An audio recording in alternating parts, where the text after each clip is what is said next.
रात्रीच्या काळोख्या अंधारात मनगट्ट करून आरोही एकटीच घराबाहेर पडली. तिची नजर सर्वत्र भिरभिरत होती. दूर आल्यावर निर्जन रस्त्यावर ती थांबली. कीटकांचा आवाज सोडला तर एक वेगळी शांतता होती. आरोहीने पायातील चांदीचे पैंजण काढले, एका काळ्या पिशवीत भरले आणि झाडीत टाकून दिले. कोणी तिला पाहत तर नाही ना ह्याची खात्री केली आणि झपाझप पावलं पुढे टाकत निघाली. मनात कुठेतरी तिला वाटत होतं आपण चुकीचं काहीतरी करतो आहे, पण तरीही तिने पैंजण फेकून दिले. रात्रीचे 12 वाजत आले होते. आरोहीच्या आईचा फोन आला. लक्ष्मी. हॅलो आरोही, तू कुठे आहेस? आईचा आवाज ऐकून तिला प्रचंड घाम फुटला. बराच वेळ फोन वाजल्यावर तिने आईचा फोन उचलला होता. आरोही. आई, इथेच आहे, आपल्या घराबाहेर. जरा बरं वाटत नव्हतं म्हणून बाहेर आले होते. आई म्हणाली, ताबडतोब घरी ये. इतक्या रात्री कोण बाहेर पडतं का? सांगितले देखील नाहीस, लगेच घरी ये बघू. आई रागातच म्हणाली आणि फोन ठेवून दिला. आईला प्रचंड राग आला आहे हे तिच्या आवाजावरून समजले होते. आरोही जमेल तितक्या वेगाने घराच्या दिशेने धावत सुटली. तिला प्रचंड धाप लागली होती. जरा घाबरतच तिने बेल वाजवली. वैशालीने दार उघडले. आरोहीचा चेहरा घामाने डबडबला होता. वैशाली. ताई, अगं काय हे, तुला किती घाम आला आहे? काय झाले? थांब, मी आईला बोलावते. आरोही वैशालीचा हात पकडत म्हणाली. वैशू प्लीज, आईला नको बोलावू. मी ठीक आहे. आई झोपली असेल, तिला त्रास नको देऊस. वैशाली म्हणाली. ताई, तुझी अवस्था बघ ग. थांब, मी तुला पाणी आणते. असे म्हणत वैशाली किचनमध्ये गेली. आरोही खुर्चीवर बसली. तिचा श्वास जोर जोरात चालू होता. वैशालीने तिच्या खांद्यावर हात ठेवला तशी ती दचकली. तिला वाटलं आईच आली. पाठी वळून पाहिले तर वैशाली होती. आरोही म्हणाली. वैशाली, तू तर मला घाबरवलंस. वैशाली भुवया उडवत म्हणाली. तुला घाबरायला काय झाले?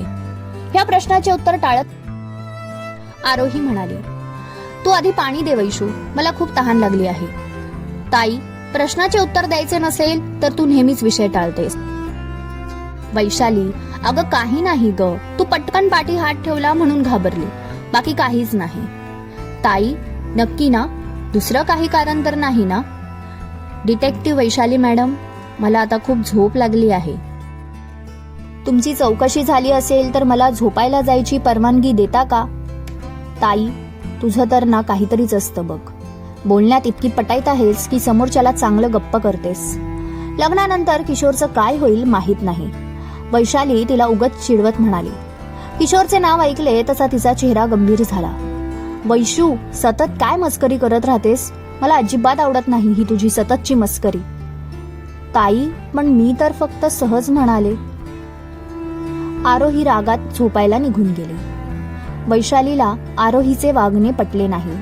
ताईची नेहमी मस्करी करते तेव्हा तर खुश होते, मग आज का बरं असं वागली? तिच्या डोक्यात प्रश्नांची शृंखला सुरू झाली होती. जेवत असताना आरोहीच्या आईचे म्हणजेच लक्ष्मीचे लक्ष तिच्या पायाकडे जाते. पायात पैंजण नसते. लक्ष्मी म्हणते, आरोही, तुझे पैंजण कुठे आहे? आरोहीला माहित होते तिचे पैंजण टाकून दिले आहे. उगाच चेहऱ्यावर खोटे भाव आणते. पायाकडे पाहत म्हणते, मला माहीतच नाही पैंजण कुठे पडले. आई, बाबा, वैशाली सगळे घरात शोधू लागतात. आरोही देखील पैंजण शोधायचे नाटक करू लागते. लक्ष्मी म्हणते, किती वेंधळी आहेस ग आरोही, तुला माहित नाही का पैंजण कधी पडले? लक्ष्मीच्या तोंडाचा पट्टा चालूच होता. आत्ताच असे तर पुढे कसे होईल? आता किशोरला आणि त्याच्या घरच्यांना सांगितले तर किती वाईट वाटेल. किशोरने तुला किती प्रेमाने भेट दिली होती. तुझं लग्न होणार आहे, लग्नानंतर किती जबाबदारी असते. हे असं वागलीस तर नाक कापशील आमचं. लोक म्हणतील आईने पोरीला वळणच लावलं नाही. सगळं खापर माझ्यावर फोडण्यात येईल. आरोही म्हणते, आई, काय ग, हरवले पैंजण?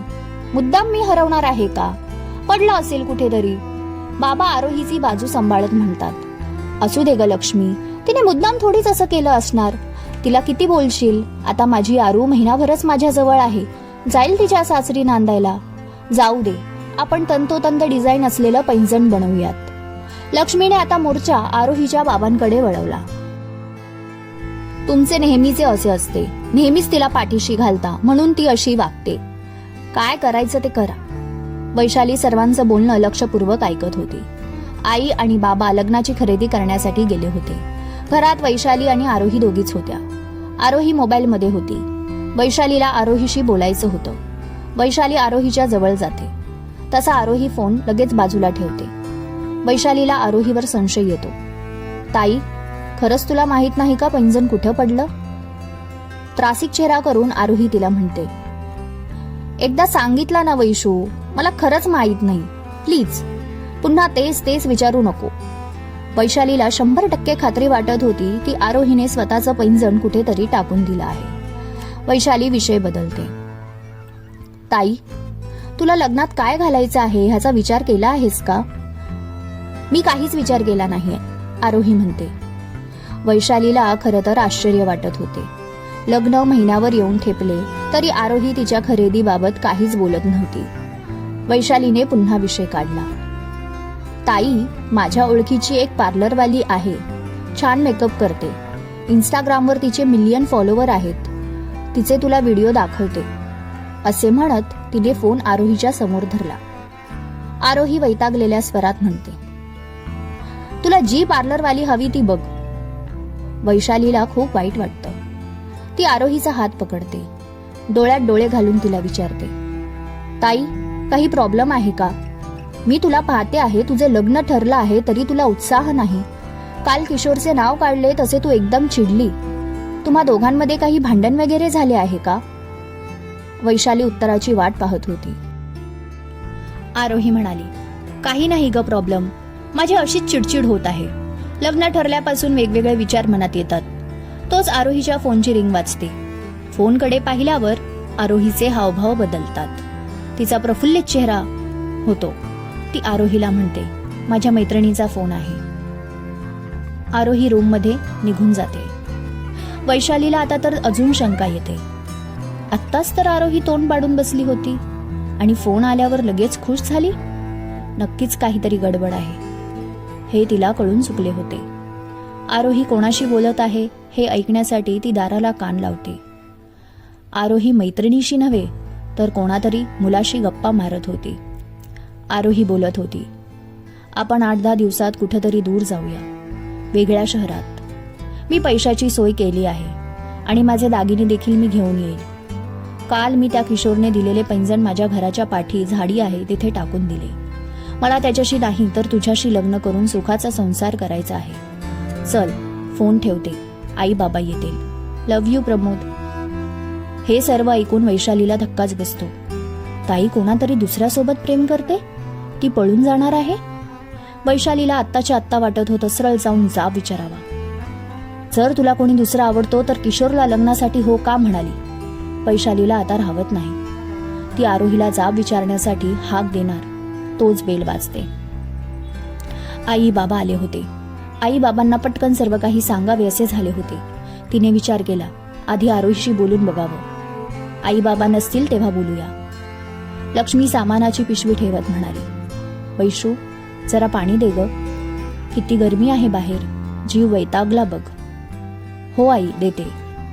वैशालीने आई बाबांना पाणी दिले आणि तिथेच उभी राहिली. तिच्या डोक्यात आरोही जे काही म्हणाली होती ते फिरत होते. विचारात गुंग असलेल्या वैशालीला आई म्हणाली, वैशाली कोणत्या विचारात आहेस? तरी तिचे लक्ष नव्हते. अगं वैशू, काय झाले बाळा? काही नाही आई. आरोही रूममधून बाहेर आली. तिला पाहून वैशालीला प्रचंड राग आला. बाबांनी आरोहीला अगदी तसेच पैंजण आणले होते जे किशोरने दिले होते. आरोहीला म्हणाले, बघ आरू बेटा, मी तुला म्हणालो होतो ना अगदी तसेच पैंजण मी आणणार म्हणून. वैशालीला मनातल्या मनात असे वाटत होते, आई बाबा ताईवर किती जीवापाड प्रेम करतात आणि ताई आई बाबांचा विश्वासघात करणार आहे आणि हे सर्व करताना तिला काहीच कसं काय वाटत नाही. लक्ष्मी आणलेला बस्ता दाखवत होती. कोणाकोणाला काय काय साड्या आणल्या आहेत ते दाखवत होती. घरातल्या जवळच्या नातेवाईकांना जरा महागातल्या साड्या घेतल्या होत्या. आई बाबांनी बरेचसे सामान खरेदी केले. आरोहीच्या आई बाबांच्या डोळ्यामध्ये पाणी येते. कारण आरोही आता काहीच दिवसानंतर तिच्या सासरी जाणार. अनेक जुन्या आठवणी दाटून येतात. इवल्याशा पावलांनी आरोही पहिल्यांदा घरी आली तेव्हापासून ते आजपर्यंतच्या अनेक लहान सहान गोष्टी त्या दोघांनाही आठवत होत्या. बघता बघता आरोही कधी मोठी झाली आणि ती आता सासरी जाईल या भावनेने दोघेही आईवडील दुःखी झाले होते. आरोहीला सुद्धा आईवडिलांच्या डोळ्यात अश्रू बघून खूप वाईट वाटले आणि मनामध्ये प्रमोदचाही विचार आला. प्रमोदवर आपण खरं प्रेम करतो. आई बाबा आपल्याला लग्न झाल्यावर नक्कीच माफ करतील. तिला अपेक्षा होती सर्व काही ठीक होईल. खरं तर तिचेही आई बाबांवर जीवापाड प्रेम होते. आई बाबांची लाडकी लेक होती. लहानपणापासून आरोहीला हवं तसं सगळ्या गोष्टी मिळत गेल्या. आई बाबांनी सर्व लाड पुरवले. कोड कौतुक तर नेहमीच होत राहिले. मग इतकं सगळं असून सुद्धा आरोही असा निर्णय का घेत होती? प्रेमापोटी? दुसऱ्या दिवशी आई बाबा काही कामानिमित्त बाहेर गेले होते. वैशाली ठरवते आता काहीही झालं तरी आरोहीशी बोलायचं. आरोही आपल्या रूममध्ये बसली होती. तिला किशोरचा फोन येतो. फोन वाजत असतो तरी देखील ती फोन उचलत नाही. वैशालीला पाहिल्यावर आरोही किशोरचा फोन घेते. पलीकडून किशोर बोलत असतो. आरोही, आपल्या लग्नानंतर आपण मनालीला फिरायला जाणार आहोत. मी आत्ताच तिकीट बुक केले. आरोही समोरून फक्त हो हो करत असते. ती एकही वाक्य बोलत नाही. किशोर जे पण म्हणतो त्याला ती होला हो करते. थोड्या वेळाने आरोही काहीतरी बहाणा करून किशोरचा फोन ठेवते. हे सर्व काही पाठी उभी असलेली वैशाली बघत असते. ती सरळ विषयाला हात घालते. ताई, तुझं नक्की काय चाललं आहे? मला कळू शकेल? नजर चोरत आरोही तिला विचारते. नक्की तुला म्हणायचं काय? वैशाली तडक आवाजात म्हणते. ताई, काल मी तुझं फोनवरचं सर्व बोलणं ऐकलं आहे. तू प्रमोद बरोबर पळून जाणार आहेस आणि जर तुला किशोरशी लग्न करायचं नव्हतं तर तू त्याला हो का म्हणालीस? का तू आई बाबांना खोट्या आशा दाखवल्यास? हे सर्व ऐकून आरोहीला धक्का बसतो. आता आपलं प्रेम प्रकरण लहान बहिणीपर्यंत गेलं म्हटल्यावर आरोहीला खरं काय ते सांगावं लागणार होतं. आरोही म्हणते, खरं तर मला माहित आहे जे पण मी करते आहे ते चुकीचं आहे. मीच ते पैंजण फेकून दिले. किशोर हा खूप चांगला मुलगा आहे. पण वैशाली, माझं खरं प्रेम प्रमोदवर आहे. मी त्याच्यावर खूप प्रेम करते.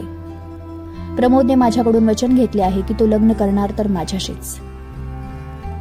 प्रमोदचे आई वडील आमच्या लग्नाला तयार नाहीत. काहीही झालं तरी ते लग्न करणार नाही असंच म्हणतात. प्रमोद म्हणाला आहे, मी लग्न करेल तर तुझ्याशीच, नाहीतर जीव देईन. म्हणून आम्ही दोघांनी पळून जायचा विचार केला.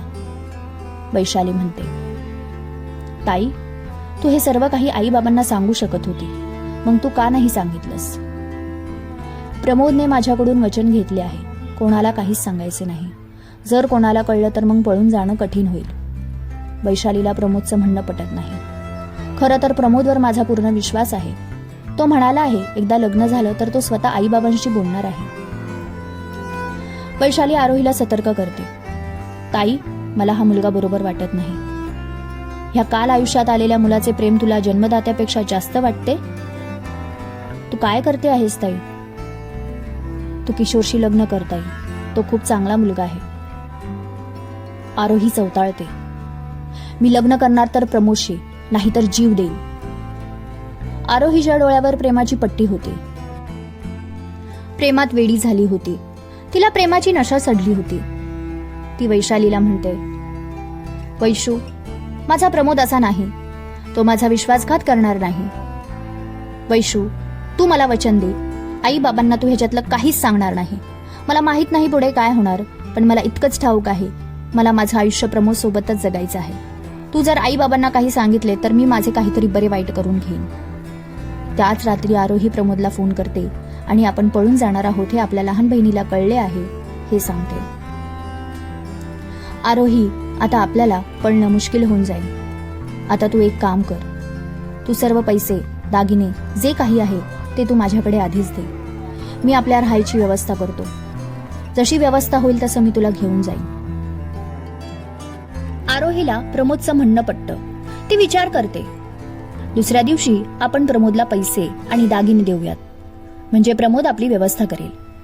ती त्याच विचारात झोपी जाते. इथे वैशालीला झोप लागत नाही. ती प्रचंड चिंतित असते. एकीकडे मोठी बहीण लग्न ठरलं असताना एका दुसऱ्या मुलासोबत पळून जाणार असते आणि त्यापेक्षा जास्त तिला प्रमोद तिला फसवणार आहे हे आतूनच वाटत असतं. वैशाली ठरवते, काहीही झालं तरी आपण आपल्या बहिणीला हे पाऊल उचलू द्यायचे नाही. त्यासाठी ती प्रमोदची सारी चौकशी करण्यासाठी एक डिटेक्टिव्ह त्याच्या पाठी लावते आणि तिला कळतं प्रमोदचं आधीच लग्न झालेलं आहे आणि त्याचे आई वडील गावी असतात. त्याला 2 मुलं असतात. प्रमोद दिसायला हँडसम आणि त्याची पर्सनॅलिटी खूप छान असल्यामुळे तो तरुण मुलींना फसवतो आणि प्रेमाचे खोटं नाटक करतो. असाच अनेक मुलींना फसवून पैसा घेऊन नंतर फरार होतो. रात्र होते. आई बाबा झोपी गेल्यावर वैशाली ठरवते प्रमोद विषयी जी माहिती आपल्याला कळली आहे ती लगेच ताईला सांगावी. वैशाली झोपायचे नाटक करते. ती आरोहीची वाट बघते. आरोही रूम मध्ये येते. ती झोपायचे नाटक करते. वैशालीला झोप येत नाही कारण की तिला सर्व सत्य परिस्थिती कळलेली असते. वैशालीला कपाट खोलण्याचा आवाज येतो. पाहते तर काय, आरोही कपाटातील पैसे आणि सोनं एका बॅगमध्ये भरत असते. वैशाली उठते आणि तिला म्हणते, ताई जरा थांब, मला तुला काहीतरी महत्वाचं बोलायचं आहे. आरोही तिला म्हणते, वैशाली तू मला थांबवू नकोस प्लीज वैशाली. ताई तुला आई बाबांची शपथ आहे, तुला ऐकावंच लागेल. वैशाली बोलू लागते, ताई मी त्या दिवशी तुझ्या फोनमधून त्या प्रमोदचा फोटो घेतला होता आणि त्याच्या पाठी एक डिटेक्टिव्ह लावला होता. मला असं कळलं आहे प्रमोदचं आधीच लग्न झालेलं आहे. हे ऐकून आरोहीला धक्का बसतो. वैशाली पुढे बोलू लागते, ताई हा प्रमोद लफंगा आहे. तो तुला म्हणाला होता की त्याचे आई बाबा परवानगी देणार नाही, पण त्याचे आधीच लग्न झाले आहेत, 2 मुलं आहेत. आई बाबा गावी असतात आणि हा असाच मुलींना फसवून त्यांच्याकडून पैसे दागिने गोळा करून फरार होतो. हे सर्व ऐकल्यावर आरोहीला रडू कोसळते. आपण चुकीच्या व्यक्तीच्या प्रेमात पडल्याची तिला खंत वाटते. ती वैशालीच्या गळ्यात पडून रडते आणि तिने जो योग्य रस्ता दाखवला त्यासाठी तिचे आभार मानते. वैशाली म्हणते, ताई फक्त आभार मानू नको, आता आपल्याला एक महत्त्वाचं काम करायचं आहे. आरोही म्हणते, काय महत्त्वाचं काम करायचं आहे? तू प्रमोदला फोन लाव. आरोही चिडते, त्या नीच माणसाला मी फोन लावणार नाही. ताई तू फोन लाव प्लीज, माझं ऐक. आज तू सुटली त्याच्या कचाट्यातून, पण उद्या जर त्याने दुसऱ्या मुलीला फसवले तर तिचं काय? तिचे आयुष्य तर बर्बाद होईल. कुठेतरी हे आपल्याला थांबवायलाच हवे. आरोही विचार करते आणि म्हणते, वैशू तुझं बरोबर आहे, आता आपण ह्याला सोडायचं नाही. आरोही त्याला फोन लावते आणि भेटण्यासाठी एक जागा निश्चित करते. इथे वैशाली पोलिसांना याबाबत खबर देते कारण की पोलीस त्याच्या शोधातच असतात. हा वेश बदलून निरनिराळ्या ठिकाणी अशी फसवेगिरी करतच असतो. प्रमोद ठरलेल्या ठिकाणी बरोबर येतो. तो आरोहीची वाट पाहत असतो. आरोही बॅग घेऊन येत आहे हे पाहून प्रमोद प्रचंड खुश होतो. मासा जाळ्यात अडकल्याचे समाधान त्याच्या चेहऱ्यावर दिसते. तो ती बॅग घेण्यासाठी तिच्या जवळ येतो. तितक्यात त्याला पोलीस दिसतात. पोलिसांना बघितल्या बघितल्या पळ काढतो, पण चारी बाजूने पोलीस उभे असतात आणि त्याला पकडतात. आरोही प्रमोद जवळ येते आणि त्याच्या जोरात कानशिलात लगावते. तुला लाज वाटत नाही माझ्या भावनांशी खेळायला? मीच मूर्ख. मी माझ्या जन्मदात्या आई वडिलांना आणि माझ्या बहिणीला अंधारात ठेवत होते. मी विश्वासघात करणार होते. मी तुझ्यासारख्या माणसाच्या प्रेमात पडले हे माझं दुर्भाग्य समजते. घेऊन जा पोलीस साहेब या लफंग्याला. आरोहीच्या डोळ्यात पाणी येते आणि ती वैशूला घट्ट मिठी मारते आणि म्हणते, वैशू आज तू माझं खऱ्या अर्थाने रक्षण केलंस. तुझे उपकार मी कधीच विसरणार नाही. वैशाली आरोहीच्या डोळ्यातले पाणी पुसत म्हणते, ताई आता रडायचं नाही. आता लग्नाची तयारी आपल्याला जोरात करायची आहे बरं का? हो, आणि ते पैंजण कुठे बरं हरवलं तेही शोधूया. दोघी बहिणी खळखळून हसतात आणि पुन्हा एकमेकींना मिठी मारतात. खरं तर आयुष्यात खूप माणसं भेटतात. कधी कधी आपण चुकीच्या माणसावर विश्वास ठेवतो, त्यामुळे आपले नुकसानच होते. जसे ह्या कथेत प्रमोद सारखा भामटा आरोहीच्या भावनांशी खेळत होता, तिला फसवायला निघालेला. त्याच वेळी आरोहीची लहान बहीण वैशाली प्रमोदचा मुखवटा दूर करते आणि खरं रूप दाखवते. प्रत्येक वेळी वैशालीसारखी व्यक्ती आपल्याला भेटेलच असं नाही. त्यामुळे माणसं ओळखणं ही कला प्रत्येकाने अवगत केलीच पाहिजे, तरच ह्या दुनियेत आपला निभाव लागणार. स्वतःचे रक्षण करणे ही स्वतःचीच जबाबदारी आहे, बरोबर ना? समाप्त. कथालेखन आणि अभिवाचन अश्विनी कुणाल उगले. श्रोते हो, तुम्हाला जर खरंच कथा आवडली असेल तर चॅनलला सबस्क्राईब करायला विसरू नका आणि कथा कशी वाटली कमेंटमध्ये जरूर सांगा. लवकरच भेटू नवीन कथेसह. धन्यवाद.